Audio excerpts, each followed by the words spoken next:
안녕하세요. 과학이 재밌어지는 시간, 과학으로 보는 세상씨. 오늘도 알아두면 유용한 과학 이야기 가득 싣고 돌아왔습니다. 우리 기환 씨, 오늘은 컨셉이 걱정 인형인가 봐요. 무슨 일 있어요? 예, 인형 맞죠? 걱정 인형. 네. 요즘 걱정이 너무 많아서 잠을 못 잘 지경입니다. 나도 모르게 털린 내 주민번호, 주소, 전화번호. 이게 지금 어디에서 떠돌아다니고 있을까요?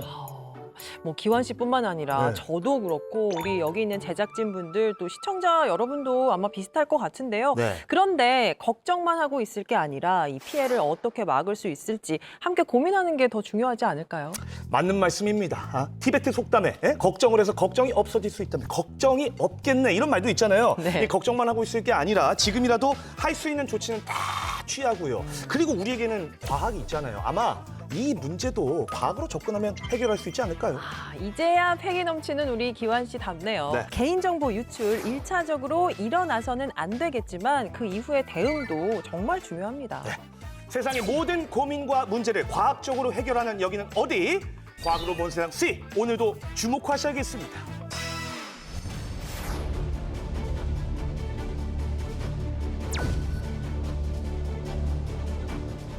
대한민국 디지털 보안 체계의 취약성이 드러나는 중대 사건이 발생하면서 사이버 보안의 경고등이 켜졌습니다.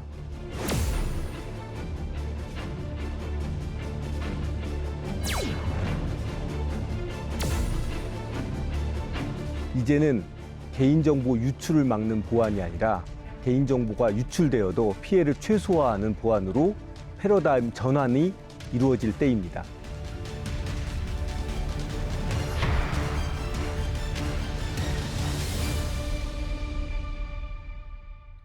현재 대한민국이 직면한 사이버 리스크를 분석하고 어떻게 대응하면 좋을지 짚어보는 시간 마련했습니다. 두 분 모셨는데요. 직접 소개 부탁드릴게요. 2003년도부터 서울대학교에서 암호학을 가르치고 있는데요. 동영암호를 세상에 실제 적용하고 확산시키는 일을 하고 있습니다. 현재는 동영암호와 양자내성암호에 집중하고 있으며 연구에 그치지 않고 이 기술들을 실제 산업에 적용하는 데 힘쓰고 있습니다. 예. 저는 국동대학교 해킹보안학과의 이용준입니다. 해킹과 랜섬웨어 등 디지털 재난을 대응하는 기관으로 한국인터넷진흥원 방첩사에서 연구원으로 15년간 근무를 했었고요. 현재는 국동대학교 해킹보안학과에서 젊은 화이트 해커를 양성하는 일에 노력하고 있습니다. 예. 반갑습니다. 반갑습니다. 자, 2025년 국내 최대 이커머스 기업이죠. 쿠팡에서 무려 3,370만 명의 고객 정보가 유출되는 사건이 발생했습니다. 국민들의 불안이 여전히 가시지 않고 있는데요. 네. 어때요? 기환 씨는 좀 피해 갔어요? 저라고 피할 재간이 있었겠습니까? 네, 저도 못 피했고요. 네. 주변 사람들 대부분이 다 이번 개인정보 유출 피해를 입은 것 같더라고요. 근데 요즘에 이제 이런 사고가 쿠팡뿐만이 아니고 그 전에도 계속 있어 왔잖아요. 워낙 또 자주 발생하다 보니까 진짜 내 정보가 지금 이게 어디에서 어떻게 돌아다니고 있는지 그것만 생각하면 굉장히 좀 불안해요. 불안하더라고요. 자, 교수님 우선 이 쿠팡 사태를 한번 먼저 좀 짚어주시겠습니까? 국내 이커머스 1위 쿠팡이죠. 3,370만 명의 정보가 유출되는 사고가 발생했는데 이거는 2011년에 네이트에서 발생한 이후로 14년 만에 최대 유출 사고가 되겠습니다. 그러면은 이제 여기서 가장 큰 문제가 되는 게 이커머스에서 발생한 사고는 개인정보에 추가적인 정보들이 있거든요. 이름이라든가 주소라든가 기존에 없었던 구매 정보 같은 것들이 있기 구매 때문에 정보. 생활에 기반하는 데이터들이 나갔다는 게 이제 가장 큰 문제가 되고 이게 추가적인 이제 보이스피싱에 악용될 수 있는 가능성이 높아졌기 때문에 우려가 높아진 상황입니다. 10년간 국민의 약 1인당 6번의 개인정보가 유출되는 정도의 커머스 기업들이 가지고 있는 개인정보들이 다수가 너무 많이 여러 번 이렇게 유출된다라고 하는 좀 어려움이 있겠습니다. 굉장히 좀 심각한 거 아닙니까? 네, 맞습니다. 2014년 카드 3사 대란에 이제 1억 건이 유출되었다고 하는데요. 1억 건이요? 네. 그 이후로 보면 이제 통신사, 숙박앱, 포털, 이커머스까지 한국의 개인정보 유출 사고는 10년 동안 끊이지 않고 있었습니다. 네. 보안업계에 따르면 이미 다크웹에서는 한국인의 개인정보가 기본 DB처럼 패키지 상품으로 거래되고 있다는 얘기도 있고요. 와. 이제는 혹시 내 정보가 유출됐을까가 아니라 이미 유출된 내 정보를 어떤 방식으로 공격에 활용될까를 대비해야 하던 상황이 아닐까 평가하기도 합니다. 아니, 무슨 예. 여행 패키지도 아니고 내 그러니까. 정보를 패키지로 판다. 자식도 안 되겠네요. 그러니까요. 이거. 예. 근데 최근에 어떤 보안업체 한 곳이 낸 보고서를 보다 보니까요. 우리나라, 대한민국이 사이버 공격을 집중적으로 받은 국가 중에 하나다라는 네. 조사 결과가 있었습니다. 이게 굉장히 충격적인데 왜 이런 결과가 나오는 걸까요? 한국은 IT 서비스를 가장 많이 사용하는 기업이 되거든요. 그리고 디지털 자산 가치가 상당히 높습니다. 이러한 반면에 글로벌 기업들이 이제 투자하는 정보보호 투자 대비해서 한국이 좀 낮은 편이거든요. 네. 그래요. 그리고 또한 최근에 이제 랜섬웨어 등 공격이 많았는데 한국이 이제 그런 랜섬웨어 해킹 그룹에 협상에 임한 경우가 많이 있었습니다. 네. 그러니까 공격이 더 집중되는 경우가 되겠습니다. 한국에 있는 기업과 국가기관이 좀 이러한 정보 보안에 대한 투자라든가 랜섬웨어나 이런 대응에 대해서 좀 더 발전적인 방안으로 가야 되는 상황이 되겠습니다. 보니까요, 뭐 과거에는 해킹의 목표가 단순 돈이었다면 네. 이번 쿠팡 사태를 보면서 생활 패턴으로 가고 있다, 해킹의 수법이나 목표도 진화하고 있다라고들 얘기를 하는데 이거는 교수님 어떻게 보고 계세요? 15년 전인 2010년 대비를 보면 금융기관이라든가 카드사의 직접적인 서버에 대한 공격들이 있었거든요. 예. 이건 직접적인 이제 공격, 침투형 공격이라고 하는데 이때는 이제 그 해당하는 자료들을 가져가기 위한 공격들이 있었다면은 그 이후에는 그 동일한 계정이나 비밀번호를 가지고 사용하는 크리덴셜 스타핑이라는 공격이 있습니다. 이게 뭐냐면은 저희가 이제 홈페이지에서 하나의 홈페이지에 있는 아이디 패스워드를 다른 데도 많이 쓰잖아요. 아, 보통 그렇죠. 그렇죠. 그렇게 하지 말라고 하는데 어쩔 그렇게 수 많이 없죠. 하죠. 네. 예. 기억하기 어려우니까. 네. 그래서 하나의 그거 아이디 패스워드를 해커가 가지고 가게 되면은 다른 계정에 다 넣으면은 다른 계정들이 다 뚫리게 되는 공격이 되겠습니다. 2020년 이후에는 이게 더 정교해지기 시작하거든요. 그래서 배달 앱이라든가 이커머스, 여행 플랫폼 같이 우리 사용자들이 쓰는 생활 패턴이라든가 위치 정보, 뭐 소비 성향 이런 것들에 대한 생활 정보들이 이제 공격의 대상이 되는 거죠. 그래서 이렇게 되면은 그 사람의 라이프 그 로그라고 하는데 그 사람에 대한 생활에 대한 정보를 가지고 추가적인 공격들 아까 뭐 스미싱이라든가 이런 공격들이 악용되기 때문에 이것들이 실질적으로 해커들한테는 돈이 되고 있는 상황이다라고 볼 수가 있습니다. 네, 네. 그 일례로 보면 이제 쿠팡의 사건을 보면은 지금 결제 정보라든가 신용 정보 등에 대한 주요 정보는 유출되지 않았다고 하지만은 이름, 주소, 주민 내역 같은 게 나왔거든요. 그러면 국민 입장에서는 주소나 주민 내역이 나갔다는 걸 다 더 나가고. 피부로 더 오히려 이제 그 금융 정보보다도 네. 내 생활에 있는 바로 밀접한 정보가 나갔다는 맞아요. 게 느껴지는 건 더 커요. 맞아. 맞습니다. KT 무단 소액 결제 사고가 있었는데 펜토셀이라고 해서 내가 원하지 않아도 이제 불법 소형 기지국에 가게 되면은 그 소액 결제가 됐었거든요. 네. 경찰에서도 밝혔지만 새로운 유형의 그러니까. 사이버 공격이다. 생활 밀접형 소액 결제와 그 통신사의 그 스마트폰이 결합된 공격입니다. 또한 최근에는 이런 개인 정보가 다크웹에서 많이 판매가 되고 있는 게 현실화되고 있거든요. 이러한 상황들에 대해서 이제 우려가 또 추가적인 범죄에 대한 악용에 대한 진화가 되고 있다고 볼 수가 있습니다. 자, 근데 설상가상으로 이 해킹 수법이 그 계속 정교해지고 더 디테일해지고 있잖아요. 근데 여기에 한 몫을 하는 게 AI라고 전 들었거든요. 아니, 이 좋은 AI 기술을 왜 이렇게 좀 악용하는 그런 나쁜 그러게요. 사람들이 있는지 좀 답답한데 실제 현황은 좀 어떻습니까, 대표님? 네, 말씀하신 대로 AI는 해커의 무기가 될 수 있습니다. 뭐 한편 보안의 방패가 될 수도 있죠. 악용이 된다면 해킹의 날개를 달아줄 수 있는데요. 과거에 사람이 일일이 찾아야 했던 사이트 취약점을 AI 에이전트가 자동 탐색할 수가 있습니다. 그걸 그렇게 활용하는구나. 네, 그리고 유출된 정보를 바탕으로 한국어 피싱 메시지를 자동 생성하고 딥페이크로 가족 목소리까지 쉽게 재현해낼 수가 있는 거죠. 반대로 방어에서도 AI는 선택이 아닌 필수입니다. 네. 정상처럼 위장된 비정상 접속 패턴을 실시간 탐지하는 AI 기반 이상징후 분석 시스템이 핵심 대응 수단으로 떠오르고 있습니다. 전문가들은 이미 퍼져버린 개인정보 환경에서 네. 유출을 막는 시스템 네트워크 보안이 아니라 유출돼도 무력화시키는 데이터 보안으로 패러다임 이동이 필요하다고 강력하게 강조하고 있습니다. 그러니까 이제는 유출 전이 아닌 유출 후 전략이 더 중요한 네. 게 아닌가 싶은데요. 날이 갈수록 진화하고 있는 사이버 공격, 어떤 기술을 통해서 대응할 수 있을까요?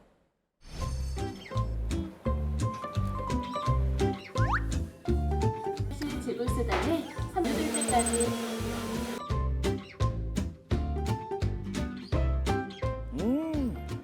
주스 맛 좋다. 과일도 싱싱하고 아주 맛도 좋고 가격도 착하고 거기에다가 아까 그 포인트까지 다 정립하고 아주 좋았어. 그만 쏘자. 내 이름, 카드 번호, 결제 장소, 결제 시간. 이 정보는 어디로 간 거야 이거? 결제하면서 딱 빠져나간 거 아니야? 빠져나간 정보는 대체 어디로 간 거지? 실장님 반갑습니다. 네, 예. 반갑습니다. 제가 여기 오기 전에 카페에서 생과일 주스 한 잔을 좀 마셨는데 그 살 때까지는 좋았습니다. 근데 사고 마시면서 드는 생각이 카드 번호라든지 그다음 결제를 어디서 했는지 그 결제한 시간이 언제인지 이런 정보들 이게 갑자기 어디로 가는지 문득 궁금해지더라고요. 그런 정보들은 모두 서버에서 처리되기 때문에 네. 다 서버에 모든 우리 개인 정보들이 흘러간다고 보시면 됩니다. 내 소중한 정보가 혹여 뭐 범죄나 이런 데 잘못 악용되면은 너무 불안하잖아요. 그런 요즘 그 보안 이슈들을 해결하기 위해서 네. 저희 회사가 있다고 보시면 됩니다. 저희는 동영암호라는 기술을 개발하는 곳이고요. 예. 동영암호라는 것은 저희가 데이터를 금고라는 곳에 보관하고요. 네. 그 금고를 열지도 않고 그 데이터들을 처리할 수 있는 기술을 개발하는 곳입니다. 일단 금고를 안 열고 데이터를 처리한다. 이것부터가 지금 일단 논제 자체가 지금 성립이 안 돼요. 그리고 동영암호 이 워딩 자체도 너무 어렵고요. 이거 좀 쉽게 설명 좀 가능하시겠습니까? 여러 가지 사용 사례들을 보여드리면서 네. 좀 더 쉽게 설명드리도록 하겠습니다. 오케이, 좋습니다. 요즘 결제나 건물 출입 시에 네. 얼굴 정보를 가지고 인증하고 처리해서 투입하는 경우가 많습니다. 맞아요. 내 얼굴에 대한 정보를 얘네가 취득을 해가지고 어딘가에가 보낸다. 그러니까 그렇게 생각하면 또 이게 좀 찝찝하거든요. 그래서 저희는 어떠한 얼굴 정보도 서버에 저장하지 않고 네. 암호화된 상태로 처리하는 기술을 개발하였습니다. 네. 여기 있는 5개 이미지는 이미 데이터베이스에 있는 사진 정보고요. 네. 이 사진 정보에서 얼굴에 해당하는 숫자 정보를 뽑아내면 이제 이런 값이 되고 숫자 정보 암호한 값이 이렇게 랜덤하게 보이는 이 암호화된 상태로 비교를 했을 때도 데이터베이스에 존재하는 값이다, 존재하는 사진이다라는 걸 알 수가 있습니다. 얼굴 정보를 사진 그대로, 이미지 그대로 저장하는 것이 아니라 얼굴 상에 있는 미간의 거리나 위치, 그다음에 코나 입술의 위치, 그리고 얼굴의 윤곽과 같은 정보들을 모두 숫자로 표현합니다. 그래서 그 숫자 정보를 또 그대로 저장하는 것이 아니라 그걸 이제 암호화해서 서버에 저장하게 됩니다. 뭐요? 기환시 이미지를 저희 암호화해서 네. 저장해 두 이제 사이퍼 텍스트 인 바이트라고 하는 것이 네. 암호화된 숫자 정보이고 이걸 서버에 업로드해 두었습니다. 지금 현장에서 다른 사진을 찍어가지고 여기다 한번 테스트를 해보면 저 사진이랑 같은 사람인지 아닌지 이런 것들도 확인이 된다는 건가요? 네, 그걸 암호화된 상태에서 저희는 처리하고 있습니다. 비교를 하면 이제 DB에 있다라고 Exists in database. 그러니까 아까 제 그 저장된 그 정보를 인식하고 얘 똑같아 이렇게 말하는 거잖아요. 어쨌거나 제 그 얼굴 정보는 서버 어딘가에는 저장돼 있는 거 아닙니까? 서버는 어떠한 얼굴 정보도 그대로 저장하지 않고 네. 숫자 정보를 추출해서 암호화해서 모든 것이 처리가 됩니다. 그러면 이 서버는 제가 잘생겼는지 뭐 못생겼는지 이런 거는 잘 모르겠네요. 네, 서버는 규환 씨 얼굴에 관심도 없고 보지도 않은 채 처리를 하게 됩니다. 기뻐해야 될지 뭐 기분이 상당히 그렇게 막 썩 유쾌하진 않는데 예 묘한 기분이네요. 네. 그러면 이제 얼굴 말고도 다른 사진들이 많잖아요. 예를 들면 강아지라든지 아니면 뭐 자연 풍경이 될 수도 있고요. 이런 사진들은 어때요? 그거 같은 경우에는 그 사진 정보를 처리해서 태그를 달아놨기 때문인데요. 네. 그 태그 정보를 얻기 위해서 보통 사진을 서버에 보내는 경우가 많이 있습니다. 근데 그런 경우에 개인정보 유출 이슈가 있기 때문에 네. 저희 같은 경우는 동영암호 기술을 적용하면 서버가 모른 채 그런 태그를 달 수 있는 게 가능해집니다. 이 사진 정보를 숫자 정보로 바꾼 것이고요. 저희는 이 숫자 정보를 암호화를 하게 됩니다. 아무도 볼 수 없는 그런 데이터가 되고요. 서버에 보내서 비슷한 사진 정보가 있는지를 비교하게 되고요. 매치가 됐다라는 것을 이제 검색 결과로 알 수 있게 됩니다. 아, 저런 식으로 태그를. 그럼 태그는 지금 여기는 3개밖에 안 달려 있는데 더 추가가 될 수도 있는 거예요? 가장 비슷한 태그 정보를 검색하게 되고요. 10개든 20개든 저희가 선택하기 나름. 자, 실장님, 요즘은 이제 궁금한 게 생기면 AI한테 바로바로 좀 물어보잖아요. 그러니까 뭐 이거 번역해줘, 내 일정 요약해줘, 이건 뭐야? 그리고 저 심지어 하다못해 제 개인적인 고민들도 막 상담을 받거든요. 이것도 위험한 거 아닙니까? 얘는 다 알고 있는 거잖아요, 제 정보를. 똑같이 동영암호 기술을 쓰면 암호화된 상태로 처리가 되기 때문에 네네. 저희 개인정보를 보호할 수가 있습니다. LLM 레그라는 기술이 예. 챗GPT라는 서비스를 사용할 때 저희가 질의를 하면 그렇죠. 그 질의와 비슷한 관련된 데이터들을 찾아오게 됩니다. 근데 그 데이터들을 평문 상태에서 찾아오는 게 아니라 저희는 그거를 다 숫자로 바꿔서 그걸 암호화해서 저장을 해두게 되고요. 그런 상태에서 암호화된 상태로 관련된 데이터들이 있는지를 검색하고 네. 그 관련된 데이터만 가져와서 처리를 하게 되게 돼 있습니다. 자, 오늘 동영암호에 대해서 쭉 설명을 들어봤는데요. 와, 앞으로 이 AI 시대가 더 도래하면 도래할수록 이 동영암호의 중요성은 굉장히 커질 것 같습니다. 앞으로 목표가 어떻게 되십니까? 클라우드에 데이터를 올려놓고 사용하는 그런 시대의 동영암호 기술은 기본적인 도구가 될 거라고 생각합니다. 네. 최근에 해킹 사례들이 많이 발생하고 있는데요. 이 동영암호 기술이 그 해킹 사례들을 실제로 막을 수 있는 그런 중요한 도구가 되었으면 좋겠고, 실제 사회에서 이 동영암호 기술이 쓰여서 작게나마 사회에 보탬이 되었으면 좋겠습니다. 그 꿈 꼭 이루어지길. 그래서 이 나쁜 해커로부터 저희의 좀 이 정보들을 잘 지켜주십시오. 그럼 이제 마지막으로 저희 셀카 하나 찍을까요? 아, 요것도 동영암호가 지켜주겠죠? 네, 동영암호로 보호할 수 있습니다. 아, 예, 제가 초상권이 있어가지고, 예, 네. 좀 가겠습니다. 하나, 둘, 셋. 네, 우리의 소중한 개인정보를 지켜줄 보안 기술의 유형에 대해서 조금 더 자세히 알아보려고 하는데요. 네. 양자 컴퓨터 상용화에 대비할 수 있는 보안 기술이 자주 거론되고 있는 것 같더라고요. 이 교수님, 이 기술이 왜 중요한 건가요? 기존에는 이제 컴퓨터 기술이 0과 1로 이렇게 비트로 처리가 되는데 양자 컴퓨터가 되면은 이제 큐비트라고 해가지고 0과 1이 동시에 여러 개가 같이 처리되는 물리적인 이제 컴퓨터가 되겠습니다. 그 결과로 말씀드릴 수 있는 거는 양자 컴퓨터는 결국 슈퍼컴퓨터의 역할을 할 수가 있게 되거든요. 슈퍼컴퓨터가 저희 가정에 이제 도입이 되면 가장 큰 문제는 기본적으로 저희가 쓰고 있는 백신 프로그램이라든가 네. 이 기존에 쓰고 있는 암호 프로그램이 있는데 양자 컴퓨터에서는 해커가 그걸 사용하게 되면 다 깨지게 되는 거죠. 왜냐하면 슈퍼컴퓨터의 사양으로 공격을 하기 때문에. 네, 네. 이용지물이라는 거예요? 예, 맞습니다. 그렇게 되는 문제가 생기게 됩니다. 지금까지 이 보안 체계가 양자 컴퓨터 계산 능력 앞에서 쉽게 무력화될 수 있다. 이렇게 받아들여도 이것도 굉장히 좀 심각한데요? 네, 심각한 문제죠. 네.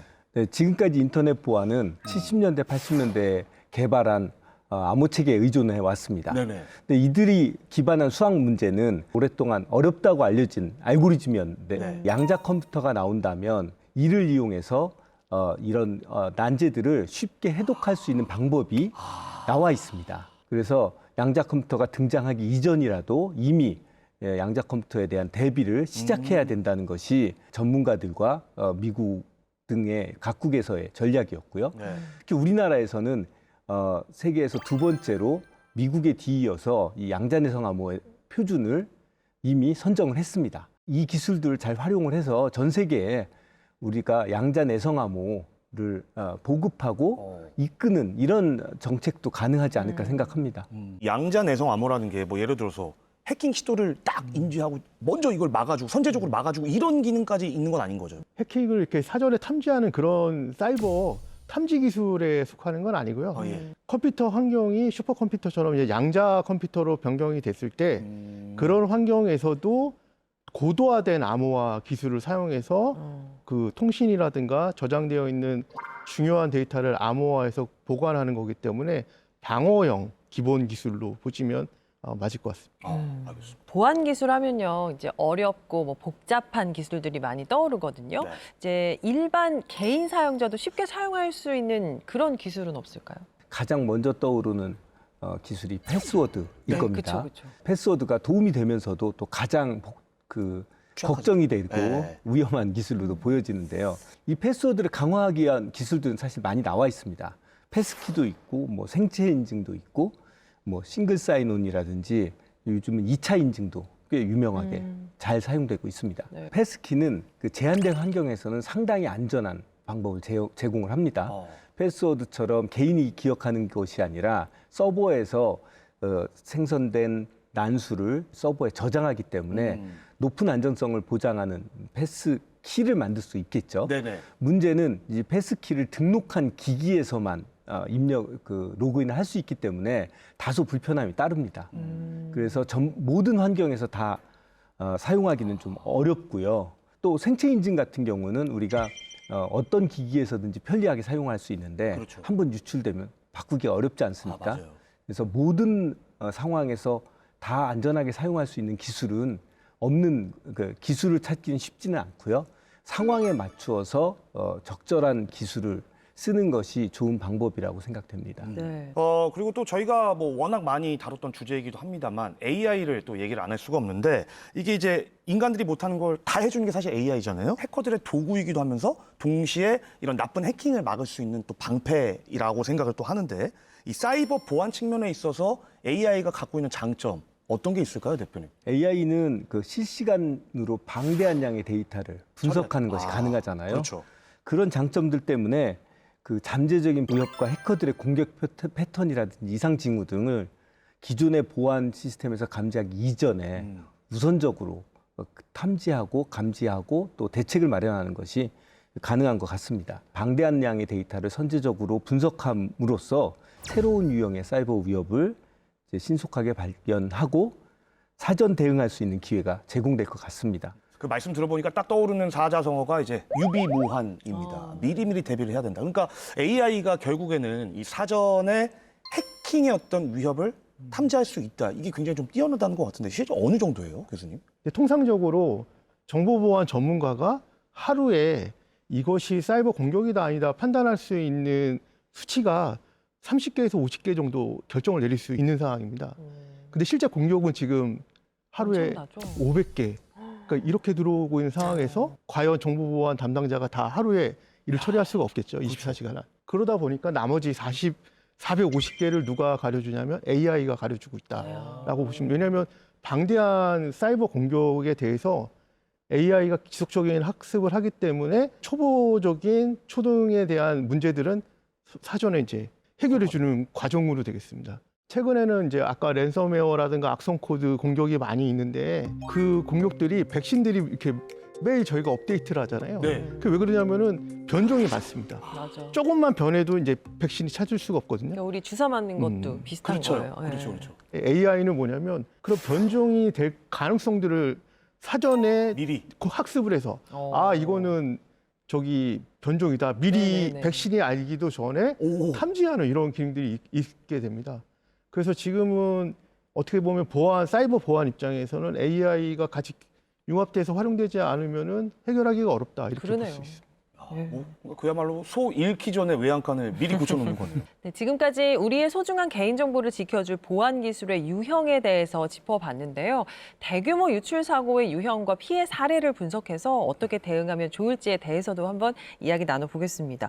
역대 개인정보 유출 사건에 대해서 정리를 좀 한번 해주시면 좋겠어요. 쿠팡 사태는 한국에서 반복되어 온 여러 가지 대규모 유출 사고의 연장선에 있는 것 같습니다. 2011년에는 네이트, 싸이월드 회원 3,500만 명의 개인정보가 중국발 해킹으로 유출돼 국내 최대 피해로 기록되었었고요. 2014년은 카드 3사, 2008년에 옥션에서는 1,860만 명, GS 칼텍스에서 1,100만 명, 2016년 인터파크에서는 1,030만 명의 정보가 유출되기도 했었습니다. 네. 이처럼 사고가 끊임없이 반복되는 현실은 현행 정보부 보호 체계가 예방이 아닌 사고 후 조사, 제재 중심이라는 구조적 한계를 좀 가지고 있었고요. 네. 사후 관리 측면에서도 주요 선진국과 비교해 제재 수위가 좀 낮아서 기업의 예방 요인이 상대적으로 떨어진다. 이런 평가들이 있습니다. 네. 저는 지난해 6월에 그 이제 대한민국이 잠시 마비됐던 그때가 기억이 나요. 제가 평소에 뭐 공연 예매도 하고 책도 사고 했던 그 사이트가 잠깐 멈추니까 굉장히 불편하고 이게 일상의 위협이 될 수 있구나라는 게 진짜 느껴졌거든요. 맞아요. 2025년에 있었던 예스24와 SGI 서울 보증에 있는 대표적인 랜섬웨어 사건이 되겠습니다. 그 랜섬웨어 공격이라는 게 내부에 있는 중요 데이터를 그 해커가 암호화시키는 거거든요. 사용하지 못하도록. 예. 그럼 예스24에 있는 도서를 사용자들이 사용할 수 없게 만든 거고요. 그러니까. SGI 서울 보증의 경우에는 암호화를 한 대상이 보증서입니다. 그러면은 계약이라든가 이런 게 일시에 마비되는 중대 사건이 이제 발생하는 거거든요. 그걸 통해 가지고 해커는 이제 그 해당하는 암호키를 주는 거를 거래 수단으로 해서 이제 비트코인이라든가 이런 협상에 임하게 됩니다. 이런 공격들이 있게 되면은 그 해당하는 기업도 문제지만은 그 해당하는 서비스를 사용하는 이제 기업들이 있을 거 아니에요. 보증을 했던 그 해당하는 거가 전면 다 마비되는 게 되기 때문에 대부분의 이런 그 위협을 받는 기업들이 협상에 임하는 경우들도 사실 있기 때문에 이게 문제가 되긴 합니다.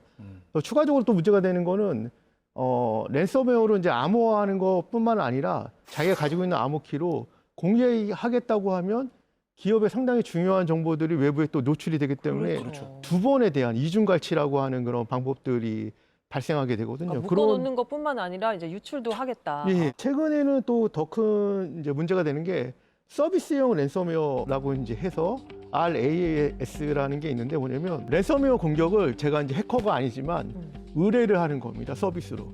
저 해당하는 그 사이트에 랜섬웨어 공격을 해달라. 그래서 저는 이제 돈을 거기에 서비스형이니까 제가 돈을 내고 이제 공격을 의뢰해서 랜섬웨어가 되면은 제가 이제 됐다고 그러면은 제가 이제 협상을 임하는 거죠. 제가 아무런 랜섬웨어에 대한 기술을 가지고 있지 않더라도 그 범죄를 어떻게 보면 아웃소싱하는 서비스가 있다는 것 그러네요. 자체가 이제 심각하다라고 볼 수 있습니다. 예, 알수록 진짜 심각하고 예, 충격적인 네, 그런 상황이네요. 걔네 대체 왜 그러는 거예요, 진짜? 그러게요. 자, 이렇게 갈수록 지능화, 고도화되는 사이버 위협, 개인의 일상을 뒤흔드는 엄청난 파괴력마저 가지고 있는데요. 일상에서 우리는 어떻게 행동하면 좋을까요?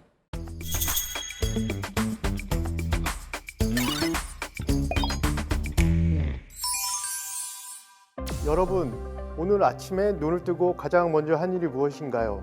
아마 스마트폰 알람을 끄고 AI 스피커에 날씨를 물어보거나 로봇 청소기를 돌리며 하루를 시작하셨을 겁니다.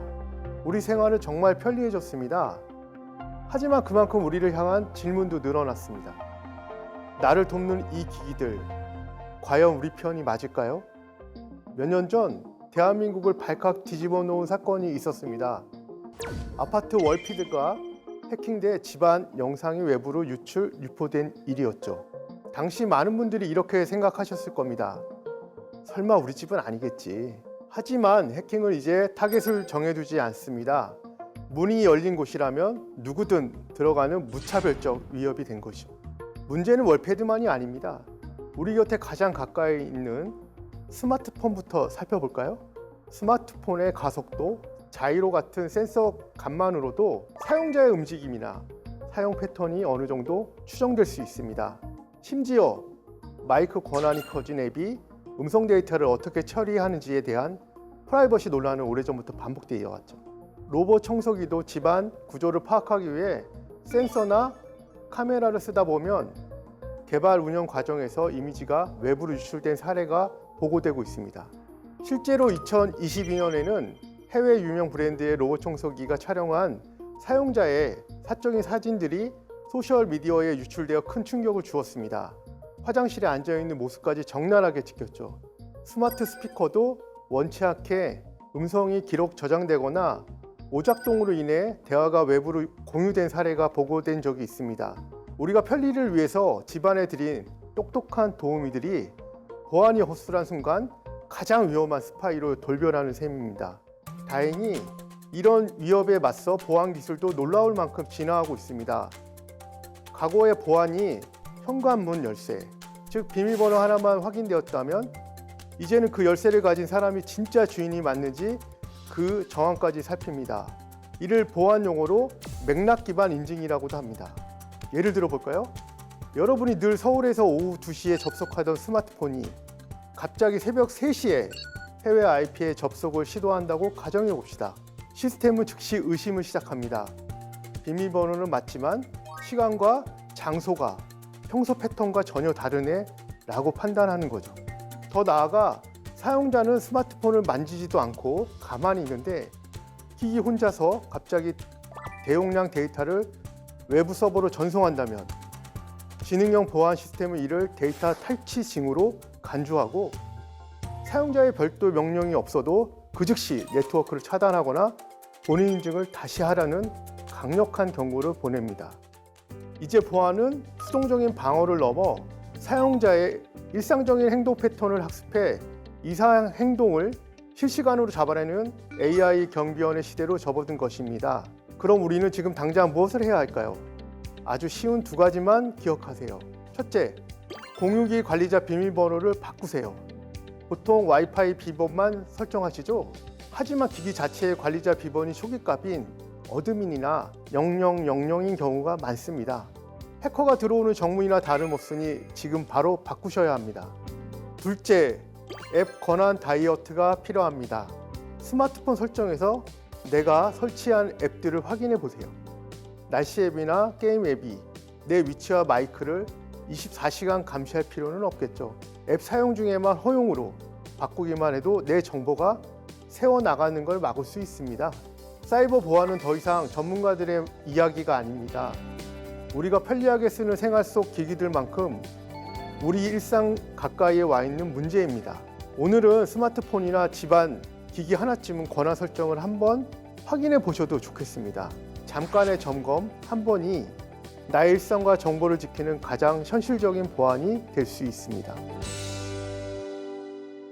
쿠팡 사태는 단순한 정보 노출이 아니라 고객의 일상과 안전에 직접적인 영향을 줄 수 있는 민감한 정보라는 점에서 불안감이 커질 수밖에 없었는데요. 쿠팡 사태가 던진 사이버 보안의 근본적인 문제점 좀 하나씩 짚어주시면 좋겠어요. 쿠팡 사태를 보면서 저희가 하나 많이 이제 고민이 되는 부분들이 있는데, 쿠팡에는 사실은 보안 예산을 약 900억 정도 이제 투자를 했었고, 그게 어떤 정도인 거예요? 1년에 그 요원을 많이 투자를 한 거고, 네네. IT 관련된 이제 직원도 약 200명이 있었습니다. 물론 그 안에 이제 정보보안 담당하는 직원들도 있었고요. 근데 내부자 좀 보안에 대한 문제가 있었다고 봅니다. 왜냐하면 가장 큰 이제 위협이 됐던 부분은 내부자 직원이 인증 정보를 가지고 있었는데 그걸 가지고 이제 퇴사하거나 이런 문제가 발생을 했었거든요. 원래는 퇴사 이후에는 쓰면 안 되고 쓸 수 없게 돼 있어야 되는 거잖아요. 예, 맞습니다. 근데 실질적으로는 이런 이제 이커머스 기업에 있는 경우에 본인이 이제 뭐 이직이라든가 그 여러 가지 금전적인 이유에 의해서도 내부자 위협에서 공모에 의해서 이런 정보들이 유출되는 경우들이 있었습니다. 최근에는 이런 관점으로서는 UBA 관련된 그 기술들이 있습니다. 이전에 있는 사이버 보안 기술은 외부에서 들어오는 그 해킹 위협에 대한 정보들을 가지고 패턴이라든가 이런 걸 이제 AI가 분석을 했었는데, 그런 관점이 아니라 내부에 있는 사용자를 중심으로 해서 위협이 있는지를 보는 거거든요. 쉽게 말하면은 내부에 있는 IT 직원이 불필요한 데이터베이스에 비이상적으로 접근한다든가, 불필요한 시간에 출퇴근을 한다든가, 이런 걸 가지고 해당하는 인원이 내부에 공모의 가능성이 있겠구나라고 하는 판단하는 이제 기준들이 있는데, 이러한 부분들도 이제 고려가 돼야 되겠다라고 이제 많이 전문가들이 얘기를 하고 있습니다. 외부만 생각했는데 또 내부도 다듬어 봐야겠어요. 이 쿠팡의 그 외부 해킹 방어, 이 시스템에는 좀 어떤 체계가 있었는지 좀 궁금하긴 한데 좀 어떻게 보십니까, 대표님께서? 2가지 측면에서 짚어볼 수가 있겠습니다. 외부 침입 방어에 대한 대응 시스템이 실질적으로 효과가 있는 시스템을 네네네. 만들었느냐, 네. 또 제도적으로 인증제도 등을 썼는지. 어떻게 따랐고 또 그것이 의미가 있었느냐, 사용자의 어떤 서명키가 유출되었다 손치더라도 피해가 너무 극심하게 일어나면 그건 시스템이 좋지 않은 거죠. 네. 이런 지점에 대한 준비가 되어 있는지가 조금 아쉬운 지점입니다. 또 인증 제도가 의미가 있었는지 하는 부분도 짚어봐야 되는 지점입니다. 네. 국가 최고 보안 인증 으로 꼽히는 정보보호 및 개인정보보호 관리체계 ISMSP죠.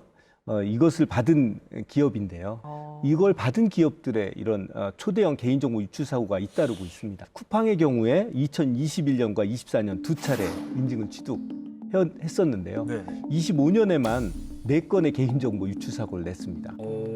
이 와중에 이 인증제도가 어떤 역할을 했는지 이 부분은 좀 짚어봐야 될 부분입니다. 그러게요. 이렇게 대규모 유출 사고가 반복이 된다는 건 개인정보 보호 체계의 어떤 전반에 구조적인 허점이 있는 게 아닌가 이런 생각도 들더라고요. 맞아요. ISMSP 같은 경우에는 지금 형식적인 거에 머물고 있지 않냐라는 제기들도 있고 그럴만하네요. 개인정보보호법에 의하면 과징금이 매출액의 3%를 이제 부과하게 되는데 실제 뭐 3%를 부과한 사건도 없었지만은 아, 그래요? 이것이 미국이나 유럽에 비해서는 과징금의 수준으로서 맞는가? 기업이 만약에 그걸 보안이라는 걸 서비스의 품질로 고려해서 할 만큼의 그러한 과징금의 규모가 맞는가라는 얘기가 있고요. 특히 SK텔레콤 같은 경우는 1,348억 원의 과징금을 받았습니다. 근데 하지만 그 SK텔레콤이 가지고 있는 그 통신 분야의 그 입지라든가 매출액을 고려했을 때 이러한 금액이 정말 SKT가 이제 새로운 공격에 대해서까지도 고려해서 투자할 만큼의 변화할 수 있는 과징금이냐라고 하는 거에 대한 이제 논의들이 있거든요. 네. 특히나 최근에 쿠팡 같은 경우에 많이 얘기가 되는 거는 뭐 과징금에 대한 얘기도 있지만은 배송하는 과정에서 공동 현관문에 대한 그 번호까지 나간 상태거든요. 그러니까 실질적으로 보면은 사이버상에서 우리가 배송 정보에 대한 개인 정보가 나갔지만은 거기 나간 정보는 물리적으로 우리 집 앞에 있는 우리 집까지 올 수 있는 정보에 대한 내용까지 나갔기 때문에 이제 국민들이 더 그거 심각하게 생각을 하고 있는 거거든요. 그래요. 맞아요. 생활에 대한 내가 패턴도 익힐 수 있는 정보가 나갔는데 여기에 정말 적절한 과징금이 어떻게 부과가 돼야 되느냐 이런 문제들이 이제 상존하고 있다고 볼 수 있어요. 그러면은 해외 다른 나라들은 어떤지 좀 비교를 좀 해주실 수 있을까요? 해외와 비교하면 좀 구조적 한계가 좀 아쉬운 부분들이 있습니다. 네네. 미국은 한국과 달리 이제 개인정보 보호법이 있지는 않지만 연방거래위원회와 산업별 규제가 강력한 집행력을 갖습니다. 연방거래위원회는 페이스북의 케임브리지 애널리티카 스캔들을 비롯해서 프라이버시 위반에 대해서 과징금을 때린 바가 있는데요. 2019년에 과징금 규모가 50억 달러였습니다. 6조가 넘는군요. 또 유럽연합의 경우는 이보다 더 강력합니다. GDPR이라는 제도가 있어서 서비스 설계 단계에서 개인정보 보호 원칙을 반영하도록 요구하고 필요한 최소한의 데이터만 수집하도록 제한하고 있습니다. 또한 유출 사고가 발생하면 72시간 내에 감독 당국에 의무적으로 통지해야 하고 위반 시 글로벌 매출의 최대 4%까지 과징금이 부과될 수 있습니다. 이게 단일 매출이 아니라 네. 품목별 매출이 아니라 글로벌 매출의 4%니까 엄청나. 어마어마한 일입니다. 네. 또 일본의 경우는 이제 법 체계가 한국과 유사하지만 내부자 통제가 조금 더 엄격한 특성을 가지고 있습니다. 해외 제3자에게 개인정보를 이전하려면 해당 국가의 보호 수준, 수신자 조치 등을 설명하고 당사자의 동의를 받도록 하는 이런 옵트인 원칙을 적용하고 있습니다. 근데 이제 사실 개인정보가 새어나가게 되면 기업도 피해를 보는 부분이 있지만 실질적으로 가장 큰 피해를 보게 되는 건 우리 국민, 개개인들이거든요. 그래서 궁금한 것이 정부 차원에서 내놓은 어떤 대책들이 있을까요? 가장 중요한 거는 국민 생활에 밀접한 핵심 IT 서비스들이 있는데 요 해당하는 서비스에 대해서 대대적인 보안 점검을 실시하게 되거든요. IT 서비스의 1,600개에 대한 서버에 대해서 그 불시 점검을 하고 취약점을 점검한 상황이 되겠습니다. 통신사의 경우에는 이제 25년도에 발생한 KT나 SKT 상황을 고려해서 실질적으로 해킹 수준에서의 서비스에 대한 취약점을 이제 점검을 했었고요. ISMSP에 대해서 뭐 형식 중심으로 되어 있지 않냐고 해서 이거에 대한 것들을 확인을 해가지고 거기서 결함이 발생되면 ISMSP를 다시 회수하는 거에 대한 방안들이 나왔습니다. 또한 그 개인정보 유출이 발생할 때 과징금에 대해서도 피해자를 지원할 수 있는 방안. 심리적인 부담뿐 아니라 쿠팡 사태의 경우에는 그 물리적인 주소 지혜까지 정보가 나갔었는데 이런 거에 대해서 피해자 지원을 위한 기금을 신설할 수 있도록 이렇게 이제 전환이 됐다. 이것도 소비자 중심으로 이제 변화했다고 볼 수가 있겠습니다. 네. 대표님 이외에도 뭐 사이버 안보 인력이나 또 기술 육성 관련 그런 계획들도 나와 있죠. 2024년과 2025년은 해킹의 어떤 강도나 어떤 중대성에서 큰 차이를 보이고 있거든요. 이 얘기는 해커들은 이미 어떤 퀀텀 점프와 같은 진화를 이루었을 수도 있다는 거고요. 이제까지 보면 기본적으로 안전성을 진단하고 해킹에 대비하는 정책이 위주가 되었었는데 계속 대응을 하여도 계속 취약점은 발견되고 그렇죠. 계속 해킹은 더 많아지고 있습니다. 네. 그러면 원천적으로 이를 방어할 수 있는 어떤 기술에 대한 어떤 투자들도 필요할 거고요. 이런 기술들을 연구하는 인력, 소위 보안 아키텍트라든지 설계 인력 등을 양성하는 이런 정책들은 조금 더 준비해 나가야 될 것 같습니다. 네. 이게 지금 보안 패러다임의 전환을 딱 얘기를 해주셨는데 아마 이 교수님도 생각하시는 게 있겠죠? 최근에는 제로 트러스트라는 개념들이 있습니다. 이 제로 트러스트란 말은 신뢰를 0으로 주겠다는 거거든요. 그래서 예. 한번 관리자로 승인이 됐지만 다른 데이터베이스에 접속할 때 다시 아이디 패스워드를 제로 베이스로 다시 물어보는 방식이 되겠습니다. 불편하긴 하겠지만 진짜 그 해당하는 거를 접속할 수 있는지 아닌지를 확인하는 건데 그건 왜 그러냐면 그 접속된 계정이 해커가 들어와서 그 계정을 탈취하는지 아닌지 알 수 없다는 거거든요.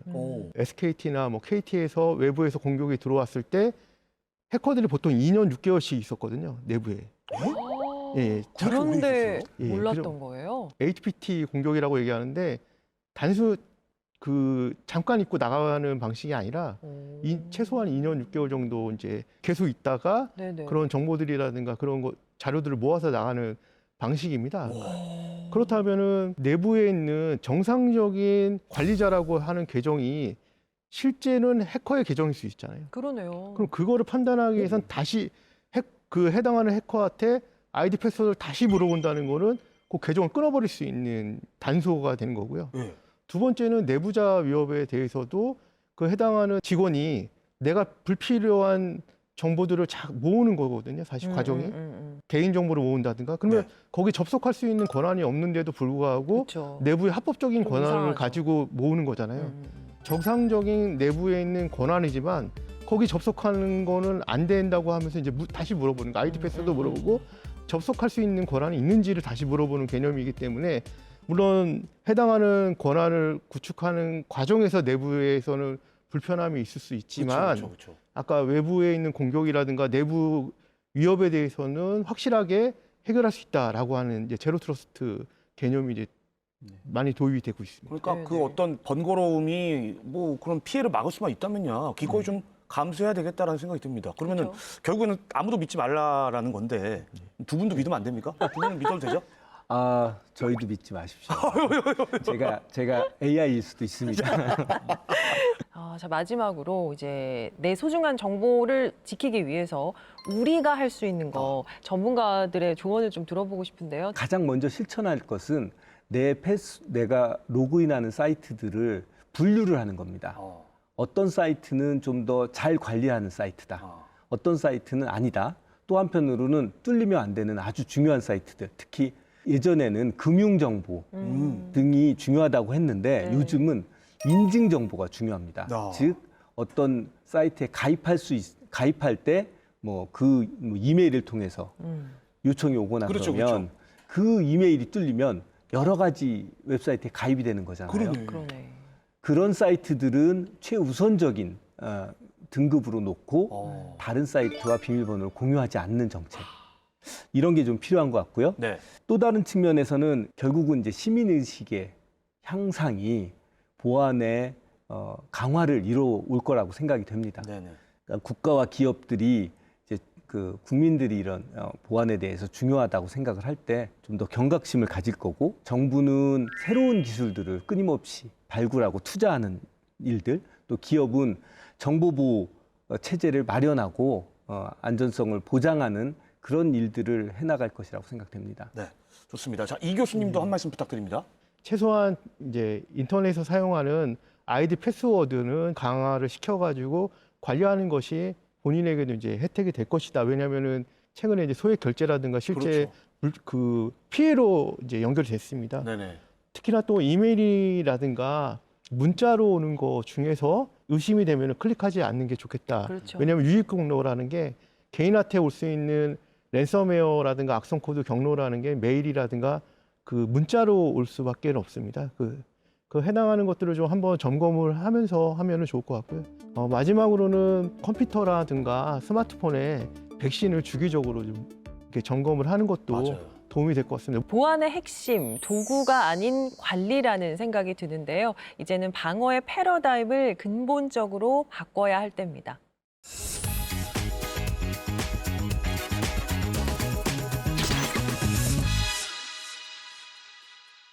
세상 곳곳에 숨어있는 과학 이야기 오늘도 아낌없이 탈탈탈 털어드립니다. 과학 지식 플렉스하는 남자 김규환의 과학 이수다. 내 개인정보는 이미 공공재다. 요즘 이런 말 참 많이 하죠. 개인정보 유출이 그만큼 흔해졌다는 뜻일 텐데요. 자, 문제는 유출된 정보들이 지금도 값이 매겨지면서 팔리고 있다는 겁니다. 다크웹이나 텔레그램에서는 한국인 개인정보를 판단 글이 계속해서 올라옵니다. 그리고 이 글들은 오래 남아있지도 않습니다. 올라오자마자 거래되고 거래되면 흔적도 없이 사라지죠. 한 호텔 예약 사이트에서 유출된 정보에는 아이디와 비밀번호, 연락처, 이메일은 물론 여권 번호와 숙박 기록까지 포함되어 있었는데요. 92만 건의 정보에 $450. 계산해보면 한 사람의 정보가 1원도 채 안 됩니다. 자산 운용사에서 유출된 것으로 추정되는 고액자산 고객 연락처도 다르지 않습니다. 380만 건을 건당 0.5원꼴로 판단 글도 있었죠. 이렇게 헐값에 팔리다 보니까 정보는 대량으로 이곳저곳 돌아다니게 됩니다. 한 번 팔리고 끝나는 게 아니라 복제돼서 여러 번 쓰이게 되는 거죠. 그러니 최근 주문 내역이나 예약 기록을 아는 척하며 접근하는 피싱 전화 그리고 스미싱 문자가 늘어날 수밖에 없는 겁니다. 개인정보 유출이 일상이 되어버린 시대, 지금 당장 필요한 건 유출을 전제로 한 대비입니다. 익숙한 연락일수록 한 번 더 경계하는 것, 피해를 최소화하는 출발점이죠. 오늘도 과학 지식 두둑하게 챙기셨죠? 지금까지 과학계 트렌드 세터 김규환의 과학 이수다였습니다. 이제는 개인과 조직 모두가 보안을 일상적인 과정으로 받아들여야 될 때가 아닌가 싶습니다. 저는 무엇보다 제로 트러스트 꼭 명심하려고요. 네, 저도 명심하겠습니다. 그리고 지금 이 순간에도 우리 소중한 개인정보를 유출하기 위해서 해킹을 시도하는 나쁜 해커들한테 짧고 굵게 한마디 하겠습니다. 해주세요. 하지 마라.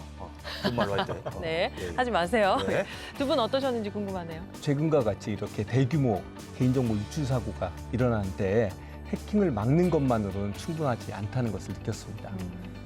해킹을 막는 정책에서 해킹되어도 위험을 최소화하는 특히 데이터 보안, 네. 양자내성 암호나 동영암호 같은 기술의 도입을 좀 서둘러야 될 때가 아닌가 생각합니다. 예, 이 교수님. 오늘 사이버 보안에서 다양한 흥미있는 내용들을 다루게 돼서 감사했습니다. 오늘 두 분 함께해 주셔서 고맙습니다. 네, 저희는 다음 시간에도 흥미로운 과학 이야기 가지고 찾아오겠습니다. 과학이 보인다. 과학이 즐거워진다. 스치기만 해도 당신은 과학 전문가. 과학으로 보는 세상. See